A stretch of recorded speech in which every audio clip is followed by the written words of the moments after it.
ये है काठमांडू, एक शहर जो सिर्फ भावनाओं का संग्रह नहीं है, एक कहानी जो हर गलियां, हर मंदिर, हर ध्यान में बसा है। पहाड़ों के बीच एक स्वर्ग जैसा बसा हुआ नगर, जिसमें एक तरफ बैठक लगे हैं देवताओं के, तो दूसरी तरफ घूम रहे इतिहास के प्राचीन राजकुमार। यहाँ हवाओं में शांति और सड़कों पर कदम छीन है। काठमांडू एक जगह जहाँ हर एक कोना गाता सुनाता है और जहाँ हर मंदिर में एक रहस्य छुपा हुआ है। तो चलो आज काठमांडू आप मेरे साथ एक्सप्लोर करना। वैसे तो काठमांडू में देखने लायक बहुत कुछ है, पर आज मैं जहाँ जहाँ आपको लेके जाने वाला हूँ वो देख के आप शॉक हो जाओगे। काठमांडू में एक ऐसी जगह है जो अपने आप में बहुत ही सुंदर है। अब हम आए हैं एक ऐसे स्थल पर जो सिर्फ एक चैत्य नहीं, एक दिव्य संदेश है। स्वयंभू महाचैत्य, एक स्तूपा जो ना सिर्फ नेपाल का बल्कि अनेक युगों का गाता है। कहा जाता है कि ये काठमांडू का एक विशाल तल था जिसमें एक दिव्य ज्योति चल रही थी जो कि एक स्वयंभू थी। अब मनुष्य के बुद्धिसत्व यहाँ आए थे, तब उन्होंने अपने डिवाइन तलवार से ये पहाड़ काट दिया था और ये तल एक घाटी बन गया जिसे हम आज काठमांडू कहते हैं।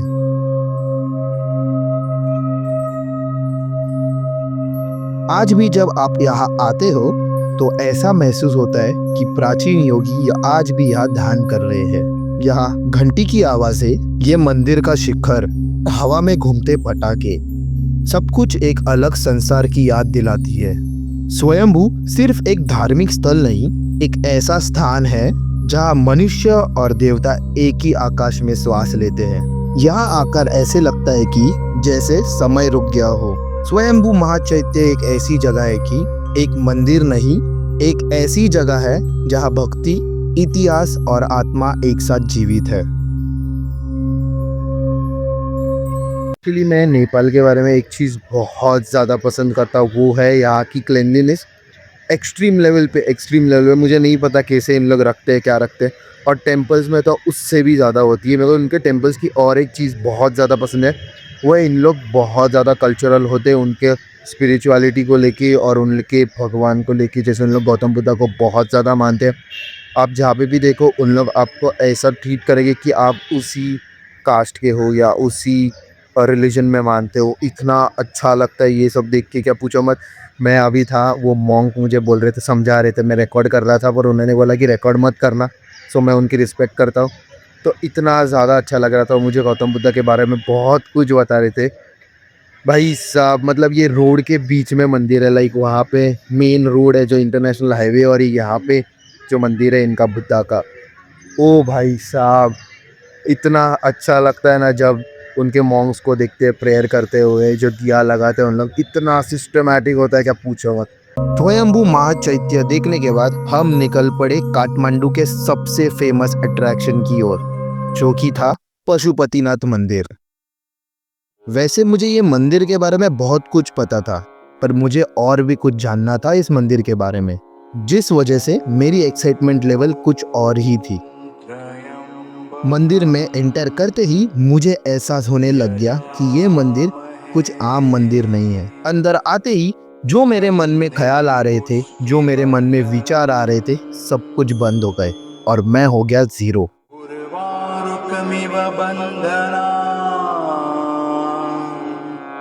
मृत्योर्मुक्षीय मामृता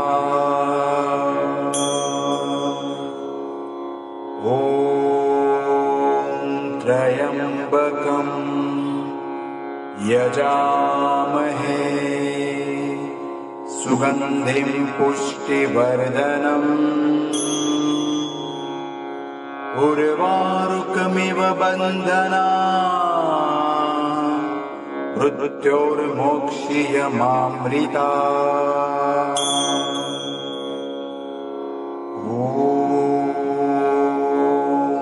त्र्यंबकं यजामहे सुगंधिं पुष्टिवर्धनम् उर्वारुकमिव बन्धनात् मृत्योर्मुक्षीय मामृता ॐ त्र्यम्बकं यजामहे सुगन्धिं पुष्टिवर्धनम् उर्वारुकमिव बन्धनान् मृत्योर्मोक्षीयमामृता ॐ त्र्यम्बकं यजामहे सुगन्धिं पुष्टिवर्धनम्। पशुपतिनाथ एक मंदिर नहीं, एक रहस्य है जो युगों से गाता है, जहाँ शिव तांडव भी है और शिव की शक्ति भी है, जहाँ मोक्ष का द्वार भी है और भक्तों के मन में बहुत कुछ विचार है। कहा जाता है जब महादेव रूप बदलते हैं तब संसार के नए रूप में ढलते हैं, कभी एक ज्योतिर्लिंग के रूप में तो कभी रुद्र रूप में, और यहाँ एक पशुपतिनाथ के रूप में। पशुपतिनाथ एक ऐसा शिवलिंग जो स्वयंभू प्रकाशित हुआ है, एक ऐसा स्थल जहाँ भगवान शिव के अनंत रूपों का दर्शन होता है। यहाँ आने वाले सभी भक्त यहाँ यात्रा नहीं तो एक अनुभव लेके जाते हैं। यहाँ सिर्फ आपको एक ही चीज सुनाई देती है, वो है ओम नमः शिवाय।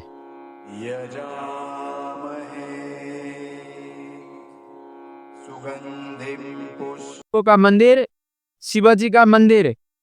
आप लोग पूरी हिंदुस्तान के अंदर कोई भी शिव मंदिर पे जाओगे तो भगवान शिव जी का कई बार भी सिर का दर्शन होता नहीं, खाली शिवलिंग का दर्शन होता है, लिंग का दर्शन होता है। भगवान पशुपतिनाथ पे यहाँ पर भगवान शिव जी का आकार का दर्शन होता है, चेहरा का, फेस का दर्शन होता है। इसलिए हिंदुस्तान में लिंग का दर्शन, यहाँ पर सिर का दर्शन, फेस का दर्शन। हिंदुस्तान के अंदर 12 ज्योतिर्लिंग है, आप लोग को पता ही होगा। आप लोग पूरा 12 ज्योतिर्लिंग परिक्रमा करके ये पशुपतिनाथ का दर्शन करोगे तब वो 12 ज्योतिर्लिंग का फल आप लोग को मिल जाता है। और हर कोई आदमी 12 ज्योतिर्लिंग नहीं कर पाता तो इसका दर्शन से भी वो 12 ज्योतिर्लिंग का फल आप लोग को मिल जाता है। भगवान पशुपतिनाथ का मेन मूर्ति ऑटोमेटिकली जमीन से निकला हुआ मूर्ति है। मूर्ति को टच करके छू के दर्शन करने के लिए किसी को भी अलाउड नहीं। आप लोग को, मेरे को, नरेंद्र मोदी को भी अलाउड नहीं कि गर्भगृह में जाके मूर्ति के ऊपर हाथ दबवा के पिंडी के ऊपर छूने के लिए किसी को। सबसे अच्छा आज लोग आप लोग सोमवार का दिन पे आ गया, पशुपतिनाथ का मंदिर सोमवार का दिन बहुत अच्छा दिन पे आ गया। ये पशुपतिनाथ शिव पुराण वगैरह में क्या लिखा, हर किसी के नसीब में पशुपतिनाथ नहीं होते, गिने चुने आदमी यहाँ तक आते। ऐसा शिव पुराण वो गिने चुने आदमी भी आप लोग भी पढ़ गए। जैसे भगवान पशुपतिनाथ पे खाली जाओगे भगवान को दर्शन करने के लिए कोई पैसा नहीं है, निर्बाध रूप में मैं क्यू दिखा दूंगा, जाके क्यू में बैठ के दर्शन कर सकते, कोई पैसा नहीं है भगवान को दर्शन। लेकिन आप लोग बहुत अच्छा समय पे आ गया। अभी मंदिर के अंदर रुद्री अभिषेक का टाइम चालू होता, अभिषेक का टाइम चालू रहता है। अभिषेक बोलने से क्या रहता, आप कर पाओगे पति का नाम, पत्नी का नाम, पोता पोती, पिताजी माताजी का नाम और गोत्र लिखा के रुद्री अभिषेक होता है। भगवान को दर्शन मिल जाता है। एक क्यू में, बड़ा वाला क्यू में नहीं, छोटा वाला क्यू से भगवान को दर्शन मिल जाता है। और भगवान को पहनाया हुआ मंदिर के अंदर से एक रुद्राक्ष का माला मिलेगा। घर ले जाने के लिए आपको एक रुद्राक्ष का माला मिलेगा, प्रसाद मिलेगा, आरती कर पाएंगे, दर्शन होगा भगवान को। आए हुए समय पे यहाँ पर आए हुए 80 से 85% तीर्थयात्री अपना फुल लाइफ टाइम पे एक बार रुद्री अभिषेक करवा के जाते हैं। आए हुए समय पे अभी रुद्री करना चाहते हो, रुद्री का टाइम है। रुद्री दर्शन अभिषेक के लिए आधा घंटा जैसा टाइम लगेगा, लेकिन उसके लिए गवर्नमेंट का चार्ज होता है। खाली जाओगे दर्शन के लिए, मैं क्यों दिखा दूंगा, कोई पैसा नहीं। मैं रुद्री अभिषेक का चार्ज भी बता दूंगा, करना नहीं करना आप लोग का इच्छा का बात है। एक नॉर्मल रुद्री होता है, पति पत्नी का नाम और गोत्र लिखा के, एक रुद्राक्ष का माला मिलेगा, प्रसाद मिलेगा, आरती होगा, दर्शन होगा। उसके लिए हिंदुस्तान का पैसा में 350 रुपए, हाँ इंडियन करेंसी। एक दूसरा होता है लघु रुद्रा, आपको पता ही नहीं, लघु रुद्रा। लघु रुद्रा उसमें आपको एक रुद्राक्ष का माला प्रसाद लघु रुद्रा होता है, उसके लिए हिंदुस्तान का पैसा में 700 रुपया, 700 रुपीज। वो कितने जन के लिए रहता है, एक परिवार से परिवार बराबर एक पूजा, चाहे अकेले आए भी एक पूजा, परिवार का साथ आए भी एक पूजा। और दूसरा होता है महामृत्युंजय, अकाल मृत्यु हरि पूजा। आए हुए समय पे नहीं, मैं भगवान को महामृत्युंजय का जाप करके 2 रुद्राक्ष का माला, ओम त्र्यंबकम जजामहे सुगंधिम पुष्टिवर्धन उर्वारुकमिव वंदना मृत्योर्मोक्षे यमः। महामृत्युंजय के साथ 2 रुद्राक्ष का माला, रुद्री, लघु रुद्री, महामृत्युंजय के साथ पूजा कराओगे, उसके लिए हिंदुस्तान का पैसा में 1100 रुपया। वो बढ़ता जाता है, 2100, 2100, 5100, 11,000, वो बढ़ता। लेकिन नॉर्मल सब आदमी लोग यही। अब इन्होंने तो पशुपतिनाथ के बारे में बताया, तो चलो मैं आपको बताता हूँ असली महत्व और शिवलिंग कैसे प्रकट हुआ पशुपतिनाथ मंदिर का। एक समय की बात है, नीपा नाम का एक चरवाहा भागमती नदी के तट पर अपनी गायें चराता था। पूरा दिन गायों को चारा खिलाते हुए हर शाम सभी गायें दूध देती थी। पर एक दिन एक गाय थी जिसका नाम था कैली, जिसने अचानक दूध देना बंद किया था। वो एक भी बूंद दूध नहीं दे पा रही थी, जो कि एक बहुत ही अजीब बात थी। ये चीज बारंबार होती गई और एक दिन नीपा ने उस गाय पर नजर देना शुरू कर दिया। एक दिन नीपा ने देखा कि कैली गाय अपने सारे लोगों से बिछड़कर एक जगह पे दूध देती गई। बिना किसी छुए वो अपना सारा दूध वहां पर गिराते गई। ये देखकर नीपा चौंक गया। इसलिए नीपा ने वापस अपनी उसी गाय की पीछा करते हुए उसी स्थल पर गया जहाँ पे गाय हमेशा दूध दिया करती थी। और उसी दिन की जैसे आज भी गाय ने उसी जगह पे अपना सारा दूध निकाल दिया। ये देखकर नीपा चौंक गया था। जैसे ही नीपा ने उस जगह पर खुदाई करनी शुरू की, एक तेजमय शिवलिंग प्रकट हुआ। कहा जाता है कि ये वही शिवलिंग है जो आज भी पशुपतिनाथ मंदिर में विराजमान है। और ये स्टोरी गोपाल दास वामशैनी ने कही है। बासा बंसवली के अनुसार ये कहानी है द्वापर युग की, जब पांडव हिमालय में भटक रहे थे। महाभारत के युद्ध के बाद पांडव अपने ही कुल को मारने के बाद पाप से ग्रस्त थे। जब श्री कृष्ण जी ने पांडव से कहा शिव की शरण लो, वही तुम्हारा पाप मिटाएंगे, तब सभी पांडव शिव को मिलने निकल गए। लेकिन शिव ने पांडवों के चातुर्य को पहचान लिया था, इसलिए शिव ने अपने आप को भैंस बनाकर झुंड में चुप गए थे। लेकिन पांडवों ने उसमें भी उन्हें शिव को पहचान लिया था। जब शिव को ये बात पता चली, तभी उन्होंने धरती में समा जाने का फैसला ले लिया था। पर तभी उनका मुख वहां उभर गया था। अब एक आखिरी कहानी जो हिम्मत खांडा ने पशुपतिनाथ मंदिर के बारे में बताई थी। शिव एक दिन कैलाश छोड़ के काठमांडू के सुंदर घाटियों में घूम रहे थे। शिव काठमांडू के घाटियों से इतने मोहित हुए थे कि वो स्वयं भूल गए थे कि वो कौन थे। और तभी शिव ने एक हिरन का रूप धारण कर लिया था।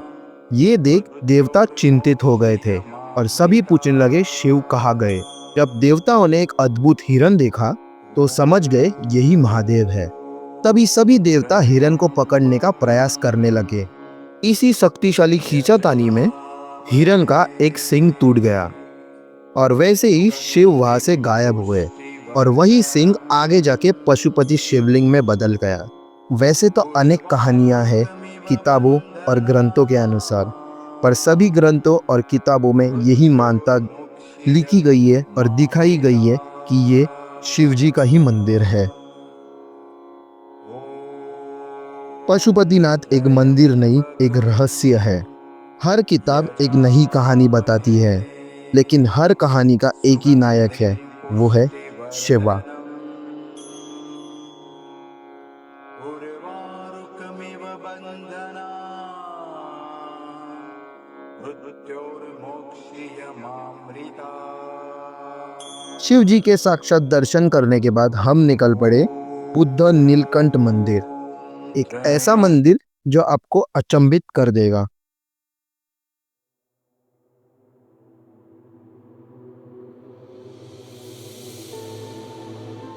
काठमांडू की यात्रा हमेशा अधूरी है जब तक आप ऐसे मंदिर देखते नहीं, जो भक्ति, वैराग्य और रहस्यों का अनोखा मिश्रण है, जो कि है बुद्ध नीलकंठ मंदिर। एक ऐसा मंदिर जहाँ भगवान विष्णु स्वयं योग निद्रा में श्याम कर रहे हैं। ये मूर्ति किसी मामूली हाथों से रची हुई नहीं है। ये एक आश्चर्यचकित मूर्ति है, एक शिला से तराशी गई एक ऐसी मूर्ति जो खुद अपने अस्तित्व की गाथा गुनगुनाती है। ये मूर्ति 5 मीटर लंबी है। विष्णु भगवान शीश नाग के अधीर शाम में है। कहा जाता है कि नेपाल के राजा यहाँ कभी दर्शन नहीं करते, क्योंकि एक पुराने श्राप के अनुसार उनका यहाँ आना उनके शासन के पतन संकेत बन सकते हैं।